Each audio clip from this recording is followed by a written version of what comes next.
My name is Miss Dean, and I'll be your math teacher this year. The purpose of this video is for us to get to know each other as human beings. I like to read a letter to my students at the beginning of the school year on the first day of school. Since we can't be together in the classroom today, I would like to read my letter out loud to you here. You'll be listening to it on something called Edpuzzle. From time to time, the video will stop, and I'll be inviting you to answer some questions I have for you. I don't want you to make you feel uncomfortable. That's not my intention for giving you this assignment. The goal is really to get to know each other a little bit better as people as we start on this journey together. So I'm going to read you my letter right now.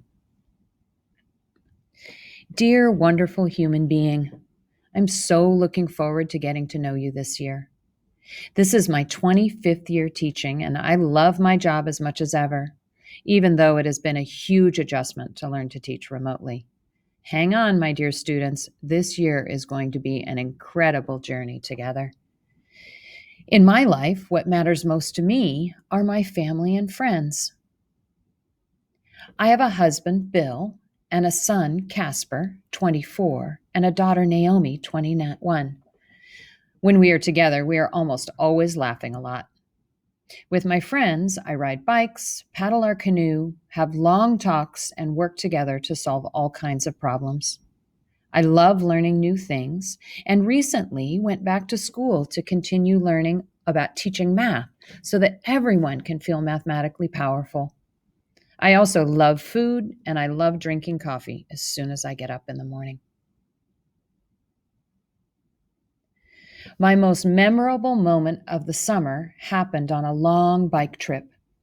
About halfway through the trip, my only shoe broke in half. I felt really discouraged because I had already fixed 3 flat tires that day. I was ready to quit. My friend handed me Gorilla Tape and said, "I don't want you to feel like you have to quit." I thought to myself, well, if my friend wants me to keep going, I will. I taped up my shoe and kept on. By the time we finished, we had ridden 520 miles and climbed a total of 40,000 feet. One thing that was challenging for me about this summer was that my family was never all together. It is hard not knowing when that can happen again. I have a lot of hopes for this year. My biggest hope is that you feel safe enough to take risks. To me, this means that everyone will participate in our learning community. It means that you will share thoughts and feelings in the chat, with your microphone, in the whole group, and in small groups. Everyone's math thinking is worth thinking about, including yours. I want your voice to be heard. Something that I wish you knew about me is that even though I am sometimes overwhelmed and sad, I can always find a way to think positively. Even though I can find the bright side of a situation, that doesn't mean I'm not real. If I'm struggling and making mistakes, I will tell you, and I will learn from my mistakes. I give you my word that I will always be honest and open-hearted with you. Also, I cry easily, both happy and sad tears. Thank you for listening to and reading my letter and taking the time to answer my questions. I can't wait to learn all about you. I look forward to spending this year with you. Miss Dean, she, her pronouns.